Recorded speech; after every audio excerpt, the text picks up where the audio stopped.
My name is Karen Fabian, and I am the founder of Bare Bones Yoga, and I'm here to welcome you to the Bare Bones Yoga Learn Yoga Challenge. And if you've been following along since the first video, you've been picking up tips on both the anatomy and the alignment of several key yoga poses.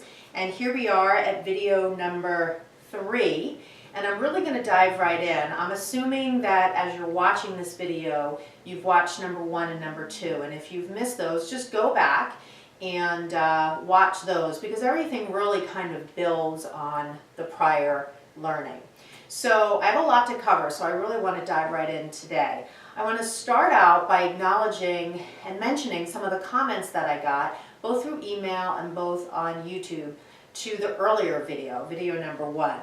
So one thing that came up from Jo Marie is she was mentioning when going from standing to a forward fold, how sometimes she actually contracts through her hips, specifically her glute muscles, to prevent just the sense of flopping into it. And I went back and I watched the video, and I mentioned that a little bit, but I want to spend just a moment to go over it. So I think this is a really important point, and it has to do with just kind of the general theme of making your movements controlled and intentional. And this, of course, is something that comes as you get more familiar with yoga, but it is something that as a teacher we can instill even in beginning students, this idea that you're not here to rush, this isn't a race, and from an anatomical standpoint, we don't really want to jolt the body or flop around. And I know it might even sound kind of strange that someone would do that, but sometimes it happens, I think it happens for a bunch of different reasons. Sometimes from just kind of a nervous system perspective and just a sense of kind of what's called proprioception, where our limbs are in space. People don't always have a good sense of that, especially when you're newer. So it's kind of easy sometimes to lift the leg and the leg's kind of, flapping in the air there. And some of that is just you're unsure, you're unfamiliar, there's a lot of input happening, and that's the expression of what you're being requested to do. I do think, though, that sometimes students bring a certain intention to the mat, and this is a really long conversation, but let me just kind of encapsulate a little bit by saying, and I see this even when I watch people doing outdoor boot camp classes, this mindset that I need to kick my ass into shape. And excuse the profanity, but I really wanted to use that word specifically to make the point that, especially in yoga practice, we're not here to kick ourselves into shape. We're not here to beat ourselves up for maybe our perceptions of our bad behaviors when it comes to our nutrition or our physical exercise or lack thereof. The movements are meant to be mindful. And, that really starts to touch on the spiritual side of yoga. And even though my focus here is really narrow in talking about anatomy and alignment, of course, we can't deny and I don't want to give you the impression that I'm unaware or that I'm specifically excluding that aspect. So this is a perfect way to kind of bring a little bit of that in there. So, again, awareness is key, moving intentionally is key, really examining if we are moving really abruptly and forcefully, what's really behind that? And I think that can be a valuable exercise for all of us to do when we do any exercise, but certainly yoga is an appropriate time to do it. So let's just kind of talk about that a little bit from a movement perspective. So the idea is this kind of flopping up and down, and I definitely see this, kind of this halfway up, that kind of thing. And watching me do that, you might think, really? But yes, it does happen. So again, I talked about it in the video, just this idea that we want to lift up and then the fold is controlled, right? And everything is really a very controlled movement. And that, of course, that skill comes easier as we're more experienced, but as teachers, we can request that in students who are newer by using cues that really speak to that kind of slow and controlled movement. So the other aspect that someone brought up from Monique, she was talking about when I had made the comment about feet being hip width apart and the common yoga cue that some teachers use that has to do with saying to your students, put two fists between your feet. And I was saying in the video, you know, why not just say what you want them to do and describe the anatomy so that it's a learning rather than giving somebody, you know, kind of a cute little cue that really doesn't help them understand the anatomy. And so again, that kind of straight talk when it comes to bringing anatomy into your teaching, bringing anatomy into your practice, that's what you're going to get from me. I don't really look for a lot of metaphorical ways to describe things. I really use kind of the information because I want students to learn what's really going on. So thank you, Monique, for bringing that up. And then Jen M had commented that when she does a forward fold, she feels some tightness through her hip flexors. And I wanted to bring this up because as we talked about, the hip flexors, and there's a couple of them, but let's just talk about the psoas, which runs from the low back, the lumbar spine to the femur, the top of the femur. That is a hip flexor, right? And so as we move the thigh up, we're flexing the hip. As we forward fold, we're flexing the hip. So you might be confused in saying, well, if someone has tightness in the hip flexor, as they forward fold, but the muscle is actually doing the work, right? It's not as if they're trying to extend their hip. How could that be? And, you know, this again brings up a really interesting point, which is muscles don't always act as we literally expect them to.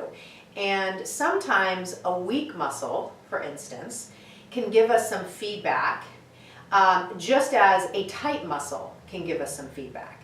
So again, I've never met Jen in person. I haven't had a chance to work with her one-on-one, but this is just some of the things that you can think about if you were to come into a forward fold and you might feel some kind of funny sensation in your hip flexors and you might think, but I'm doing the work that the muscle's meant to do.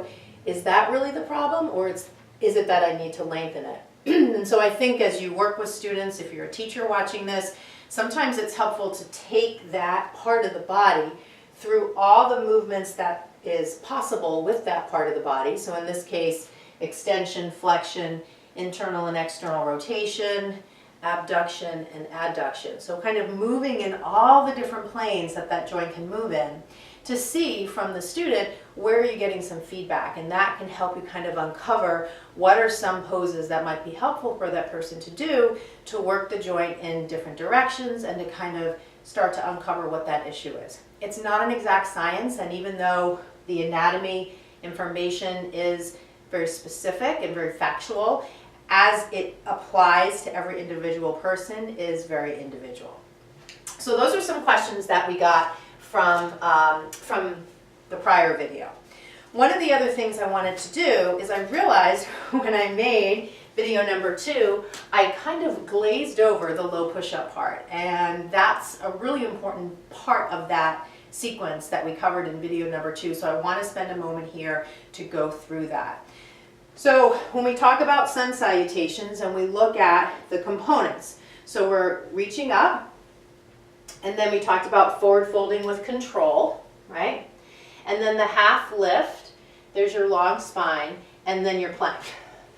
Now, I talked in video number 2 about how when you press into the ground, you engage your serratus rather than letting your trapezius take over and elevate the shoulder blades. So I want to keep this pushing down action, keep active through the legs as I come forward and lower. And you'll see here, I'm not lowering too low and my elbows are over my wrists. Then when I come into up dog, I can get that shoulder over wrist alignment. That's helpful there. And then downward facing dog. So that, in a nutshell, is the movement from high to low. It's really helpful for people to push actively into the ground as they lower. I know sometimes from a modification perspective, people drop their knees, but what I'd suggest is instead of dropping your knees, lower all the way with control, right? So there's that idea again. And as you lower with control, you'll start to build the muscle memory, the intelligence in the muscles to lower everything in a controlled way, which is oftentimes what people lack. It's this sense of just kind of collapsing towards the ground that's super common. So here, if we want to modify, we can have people come forward, lower with control to the ground, and then take up, and then take downward dog. Okay? So that covers questions, little piece from video number 2. So let's go into our topics for video number 3, which is what we're doing today. So today we have a pretty packed agenda. We're going to go over Warrior 1, Warrior 2, side angle, extended side angle, and side plank. And I grouped these together because they're, for the most part, standing postures, and they're similar in their shape. A lot of these are lunges, and then that one arm balance on the floor in side plank will do as well. And I want to remind you, I know we talked about this at the end of the last video, but I'm very intentionally giving you a breakdown of the poses versus breaking down the poses in the context of a sequence. As you learn all the ins and outs, the alignment and the anatomy of each pose, I want you to go to my online classes page and download a class and apply what you've learned to actually taking a class with me online. The classes are just $10. I have 3 up there now. You can pick one that looks interesting, and there's potentially going to be 1 or 2 poses in those sequences that we're not going to cover in the video series, but all of what we're covering here is in there. So if you have the instruction guide, the link to the online classes page is right in the guide. Otherwise, you can just go to the website, barebonesyoga.com, and pick the online classes page, and just pick up one of those or 2 of those classes for $10, and you can start to apply this. I would say this is video number 3. When you're done with this video, you'll be in really good shape. If you're new to yoga, to go ahead and do a full class. If you've got experience already, the class will be very accessible for you to do. So let's look at warrior number 1. So warrior number 1 starts to bring into play, instead of sun A, sun B. And it's a lunge. If we're doing it on the right side, we're going to stack the front knee over the heel and keep the knee moving straight ahead. And we're going to take the back foot and turn it slightly in. If I do it on the other side, you can see how if I open the back foot, the hip starts to externally rotate. But this pose is a centered pose. The hips are neutral, just like they are here. I'm not turning my hips out. This is external rotation. I'm not doing that through either hip. In fact, this hip is neutral. This hip is internally rotated. And there's no way this hip is going to internally rotate if that foot is turned out. So I've got to instruct people or if I'm a practitioner, I've got to turn the back foot in. Keeping the knee over the heel, I reach the arms up. Okay?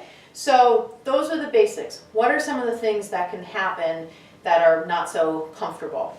If we work a base that's really, really narrow, it can be hard for people. This is one of the concepts I bring up in my book, Structure and Spirit.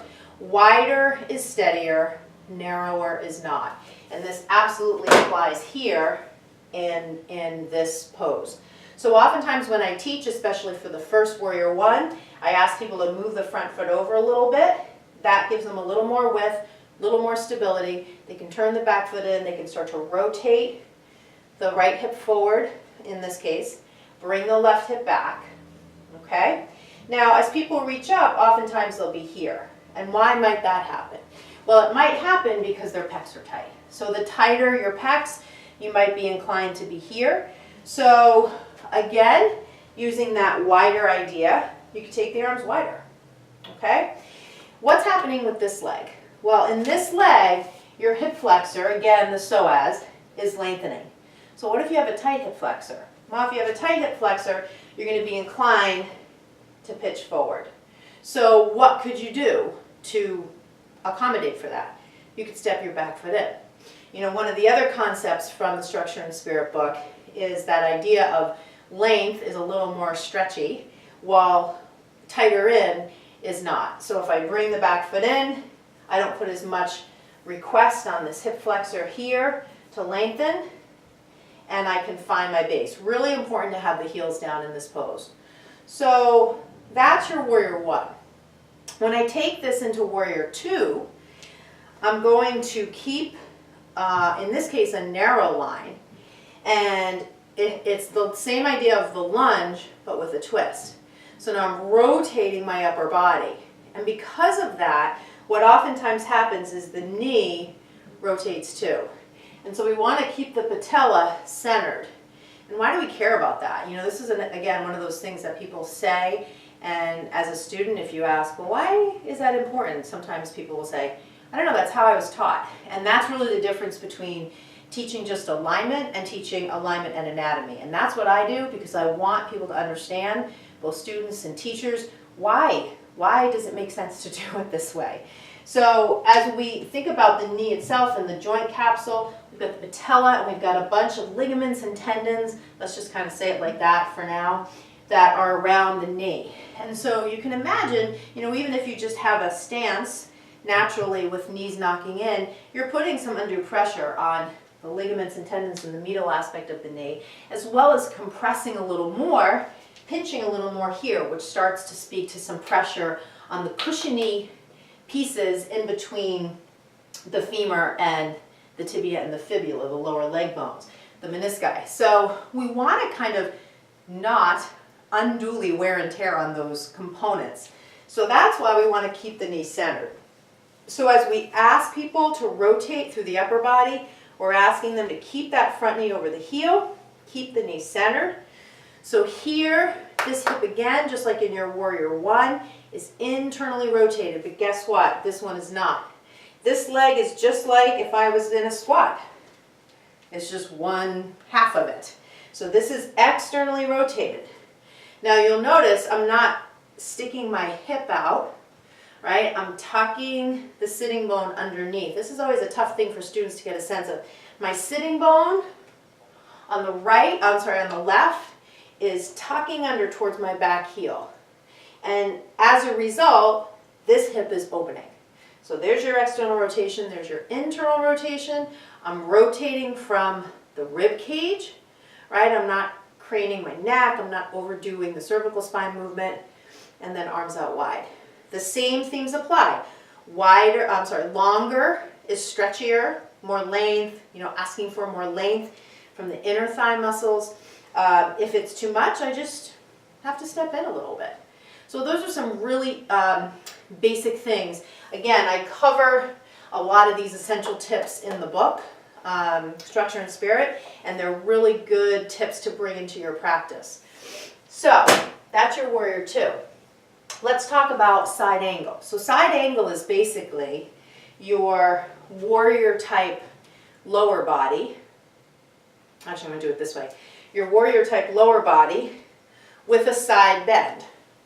Okay, so when we get into muscle postures that are side bends, we start to ask for some length on one side and some shortening on the other side of a muscle in your low back called your quadratus lumborum.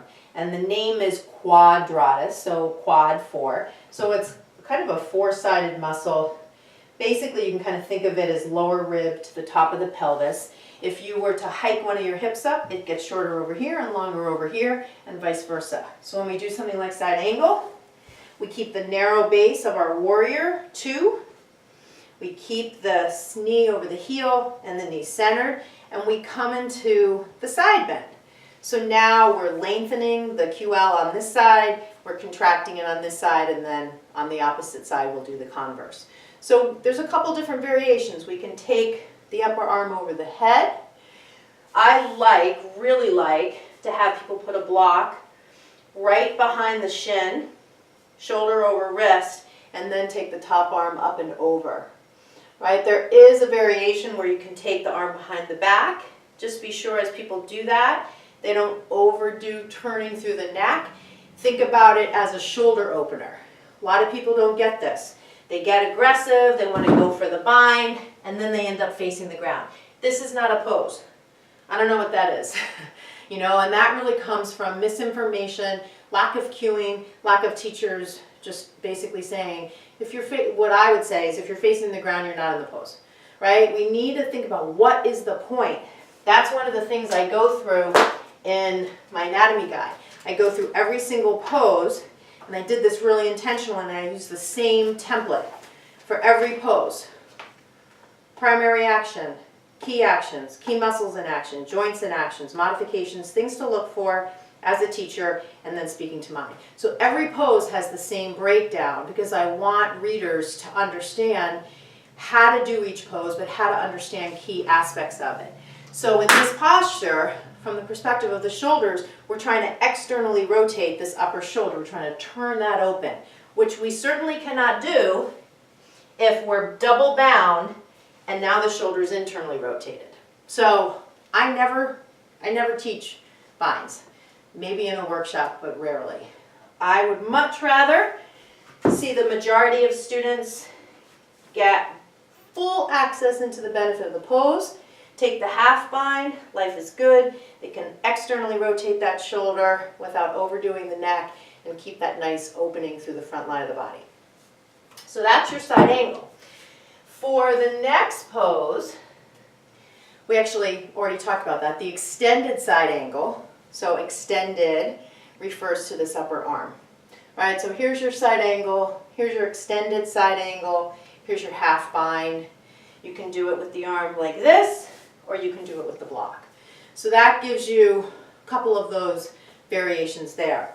And then the final pose for this video is to talk about side plank. So we talked about plank. Talked about this idea of pressing firmly into the ground. And so we're going to take plank and we're going to tip it on the side. Okay, so we really have to have this shoulder over wrist deal. And we've got to be pressing down and pulling in and lifting the toes. Of course, to change it up, we can put the knee down. The arm's going to go up. So you can decide which leg variation you like. And I'm sure plenty of you are watching and you have a lot of other variations where you might lift the leg or do a whole bunch of other things. Just sticking to the basics, we want to have the legs engaged, the core engaged, the shoulder over the wrist, and then we can get that. Again, the modification, you can kind of play with where you want the shin, but the knee should be under the hip. This is always confusing for folks. Many times people will be here, right? That's not good. So you want to get the alignment of the hip over the knee so that you can be steady in the shape. We're pushing down just like we would do in plank itself, okay? So that's a lot. That might be just about as many things that we want to go over in one video to not have it be too long, and that's definitely my goal. So again, I want to remind you that for everybody watching this video, there's going to be one person for each video that wins my latest book, Structure and Spirit, for free. All you have to do to be entered is comment on the video. I'm going to make a choice from each video, pick a commenter, send them the book. But for everybody watching the video, both of these resources, which apply to this challenge and the practice of yoga, learning yoga, both of these resources are going to be discounted. My anatomy manual is $65. You'll get it for $50. My Structure and Spirit book on Amazon is $31.99. You'll get it for $26.99. If you want either of these, both of these at a discount, all you need to do is send me an email, Karen@barebonesyoga.com. So that'll give you resource information that you can use to supplement the videos. And then, as I mentioned before, go to the online classes page, download a practice video, start to get into the habit as part of this challenge, practice every day, or maybe not every day, maybe let's say twice a week. Let's start with that. Start to get a sense of applying what you've learned, because that's one of the best ways to really make it stick. So we've just finished video number 3 of the Bare Bones Yoga Learn Yoga Challenge. Again, if you're missing the guide, I'll include the link in the video here so that you can download the guide and follow along. The next video we're going to do is going to cover twists, so then we'll start to get into some of the twisting movements versus kind of working the front line and the back line of the body. So I hope you're enjoying this. Please, please comment below. I want to hear your thoughts. I want to hear your feedback, what works for you, what kind of things are coming up when you're practicing. All of it is just awesome. I definitely would love to hear your thoughts. If you have questions, send me an email, Karen@barebonesyoga.com. Visit the website for free downloads on a whole bunch of different things, barebonesyoga.com. So thank you for watching. Stay tuned for the next video today or tomorrow. Alrighty, have a wonderful rest of your day and namaste.